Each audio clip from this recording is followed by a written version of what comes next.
अस्सलाम वालेकुम फ्रेंड्स, मैं मोहम्मद कामरान और आप देख रहे हैं YouTube channel Malik Mohammad Kamran. Friends, recently मेरे से एक दोस्त ने कहा है कि जी आप मास्टर के स्कॉलरशिप के बारे में वीडियोस बनाएं। तो there are lot of opportunities जिसके तहत आप मास्टर पाकिस्तान से बाहर जाके कर सकते हैं। मास्टर से मुराद हमारा एम फिल है, मतलब कि MS आफ्टर 16 ईयर एजुकेशन आप बाहर जाते हैं। लेकिन मैं इस चीज़ पे बड़ा फोकस करता हूँ और मैं दोस्तों से बताता हूँ। देखें, जब आप किसी फॉरेन डिग्री के लिए आप ट्राई करते हैं, वो MSc हो या PhD हो, then you need lot of time. आपको 2 साल तो आसानी से लग जाते हैं। फॉर एग्जांपल, आप USA में करते हैं या चाइना में करते हैं तो यू आर इनफ लकी कि आप उसी साल पोजीशन लें और देन वीज़ा लेके आप पहुंच जाएं, क्योंकि कोविड के बाद से जो सिचुएशंस हैं वो टोटली इंटायरली डिफरेंट हैं। तो मैं अक्सर फ्रेंड से ये कहता हूँ, मैं स्टूडेंट से भी ये कहता हूँ कि आप कोशिश करें कि आप मास्टर पाकिस्तान से करें, अच्छी यूनिवर्सिटी से करें। There are lot of universities in Pakistan जो कि हाई क्वालिटी करवा रही हैं। मिस पंजाब यूनिवर्सिटी और मेरी वही आवर ओन अल्मा मैटर कैद आज़म यूनिवर्सिटी। तो वहाँ से अगर आप अच्छी एम फिल करते हैं, अच्छा GPA के साथ साथ आप अच्छी रिसर्च प्रोफाइल बनाते हैं, एटलीस्ट 1 to 2 पब्लिकेशंस, और एक अच्छा आप रिसर्च का टॉपिक करते हैं, देन जिस पे आप टॉपिक पे रिसर्च करते हैं उसको पब्लिश करते हैं, तो देन अगर आप MS के दौरान लास्ट ईयर भी आप कोशिश करें कि आप MS के साथ साथ PhD को सिक्योर करेंगे। आपने IELTS देना है, आपने GRE देना है, आपने TOEFL देना है, इसके अलावा अगर कोई और टेस्ट है तो वो आपने देना है। उसके लिए आप तैयारी करें तो वो ज़्यादा अच्छा होगा, क्योंकि PhD करना बाहर जाना मेरा मेरा ये ख्याल है कि वो ज़्यादा फ्रूटफुल है एज़ कम्पेयर टू आप मास्टर की तरफ जाए।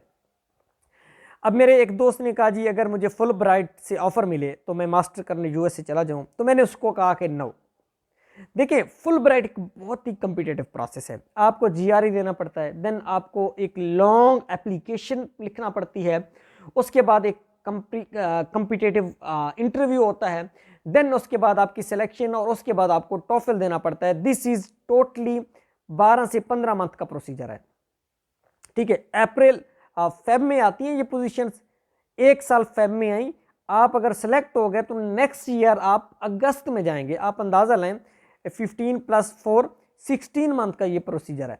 तो मैंने उसको कहा कि अगर देखें, अगर आप इतने कॉम्पिटेंट हैं कि आप फुल ब्राइट विन कर रहे हैं, then why not you try to go to USA on professor funding. आप ग्रेजुएट रिसर्च असिस्टेंटशिप ले लें, आप रिसर्च एसोसिएटशिप के लिए कोशिश करें। ठीक है, आप GRE देने की बजाय आप IELTS पे फोकस करें। अगर आप आफ्टर BS 16 ईयर एजुकेशन के बाद अगर आप 6.5 और 7 बैंड्स ले लेते हैं, तो देन आपको किसी भी फंडिंग एजेंसी के पास जाने की ज़रूरत ही नहीं है। आपको HEC के पास, आपको US EFP के पास जाने की ज़रूरत नहीं है। देन आप, सिंपल सी बात है, आप डायरेक्ट प्रोफेसर को कॉन्टेक्ट करें और उनसे पोजीशन ग्रैब करें।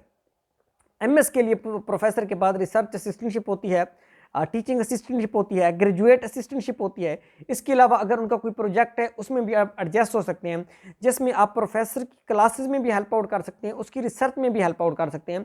लेकिन आपको उस स्टेज पे जो है IELTS का होना बहुत ज़रूरी है। और इस टाइम अगर हम GRE की बात करें तो हमें भी खुद जो डील किया गया था कि GRE is compulsory, but after Covid GRE compulsory नहीं रहा। अबाउट 80% यूनिवर्सिटी ने GRE वेव ऑफ कर दिया। तो अगर आप GRE को साइड पे रख के IELTS पे फोकस करते हैं, 2-3 महीने में 6.5+ बैंड्स लेते हैं और आप डायरेक्ट प्रोफेसर से बात करते हैं, प्रोफेसर ढूंढते हैं, 2-3 महीने अगर आप अपने सर्व करते हैं, तो आप USA में जाके MS की पोजीशन ग्रैब कर सकते हैं। जब आप 2 साल USA में रहेंगे, MS करेंगे प्रोफेसर की फंडिंग पे, उसके बाद आपको वहां रह के PhD करना ईजी होगा, क्योंकि आप F1 वीजे पे होंगे, आपको वापस आने की भी चक्कर नहीं होगा। आपके प्रोफेसर से आप सीख भी चुके होंगे और देन प्रोफेसर भी सेटिस्फाई होगा कि वो आपको पोजीशन ऑफर कर ले, वो नहीं तो कोई और यूनिवर्सिटी। मतलब आपका जो थिंकिंग पावर होगी और आपका काम करने की सलाहियत वो ज़्यादा हो गई होगी एज़ कम्पेयर टू पाकिस्तान, या एज़ कम्पेयर टू कि आप जो है फुल ब्राइट पे जाते हैं। क्योंकि फुल ब्राइट में आप वापस आना है, वापस आके आपको 3 साल सर्व करना है। जब 3 साल आप सर्व करेंगे, मतलब MPhil के बाद आप 3 साल का गैप ले रहे हैं, उसके बाद देन आप ट्राई करेंगे PhD के लिए, फिर आप फुल ब्राइट पे भी नहीं जा सकते, क्योंकि फुल ब्राइट एक इंसान को जिंदगी में सिर्फ एक बार मिलता है। तो इसीलिए मैं कहता हूं कि आप इतने लंबे प्रोसीजर से गुजरने की बजाय, इतना ज्यादा कंपटीशन प्रोसेस से गुजरने की बजाय, आप लोग IELTS दें BS के बाद, मीन 16 ईयर एजुकेशन के बाद IELTS में से 6.5+ बैंड लें। उसके बाद आप 3 या 4 महीने लैपटॉप के साथ दोस्ती लगा के दिन में 3 या 4 घंटे आप यूनिवर्सिटीज़ के प्रोफेसर को सर्च करें, उनको डायरेक्ट अप्रोच करें, एक अच्छी सी CV बनाएं, 2-3 ऑनलाइन कोर्सेज करें स्टैटिस्टिक्स के, पाइथन के, आर के या दूसरे कोई भी बायोइन्फॉर्मेटिक्स के, और प्रोफेसर को आप इस चीज़ पे लिए एग्री कर लेंगे कि वो आपको पोजीशन दे। मेरे बहुत से दोस्त जो MS करने गए हुए हैं, DVM के बाद गए हुए हैं, BS के बाद गए हुए हैं, इंजीनियरिंग के बाद गए हुए हैं, तो हर फील्ड ऑफ लाइफ, मतलब even you are studying economics, you are studying education, you are studying DVM, zoology, chemistry, biology, anything, जितनी भी फील्ड्स हैं एक्सेप्ट उर्दू, ठीक है, तो you can go to USA। So एक बड़ा शॉर्ट सा प्रोसेस है। प्रॉब्लम ये है कि किसी को इस चीज़ का बहुत कम लोगों को पता है, क्योंकि वो GRE के पीछे लगे होते हैं। क्योंकि जब भी आप USA का सुनते हैं, फर्स्ट चीज़ जो GRE है, मैंने खुद 2 बार GRE दी है, मैंने खुद लॉट ऑफ टाइम वेस्ट किया, वेस्ट तो नहीं, मैं तो वेस्ट नहीं कहता, क्योंकि I have learn lot of thing from GRE। मैंने अपनी राइटिंग स्किल इंप्रूव की, मैंने अपनी quantitative reasoning thinking skill improve की, मैंने तो बहुत ज़्यादा कोविड में उसको टाइम दिया और मैंने बहुत कुछ सीखा उसकी वजह, लेकिन वो एक रॉन्ग वे था। मैं फिर कहता हूँ वो एक रॉन्ग वे था, उससे हमें राइट वे की जानब जाना है। राइट वे की जानब क्या है?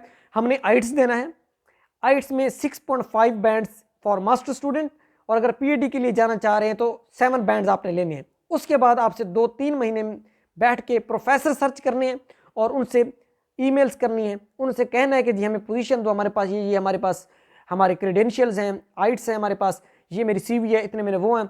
उसके बाद 3-4 रिजेक्ट करेंगे, कोई ना कोई सिचुएशन बन जाएगी, और देन आप F1 वीज़े पे, F1 वीज़े में मतलब कि आप स्टूडेंट वीज़े पे जाएंगे और आपको वापस आने की भी कंपल्शन नहीं है। आप वहाँ पे सेटल हो सकते हैं, आप वहाँ पे जॉब कर सकते हैं, आप वहाँ पे PhD या पोस्ट डॉक कर सकते हैं, सेटल हो सकते हैं, वहाँ से किसी और कंट्री में भी मूव कर सकते हैं जहाँ से आपको अच्छी पोजीशन मिले, वापस आने वाले नहीं।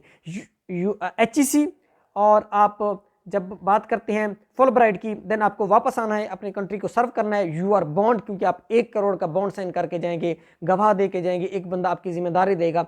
तो इस साइड पे जाने की बजाय मैं ये कहता हूँ कि आप डायरेक्ट पोजीशन लें। आई होप कि ये बातें आपको समझ आई होगी कि MS के लिए क्या चीज़ ज़रूरत है और क्या करना चाहिए। तो होपफुली मेरी और भी वीडियोज़ हैं, आप देख सकते हैं प्रोफेसर से कैसे कंटेक्ट करना है, क्या कहना है, CV कैसे बनानी है। तो सबसे अब यही गुजारिश है कि मेरा चैनल सब्सक्राइब कर दें। अगली वीडियो तक के लिए अल्लाह हाफिज़।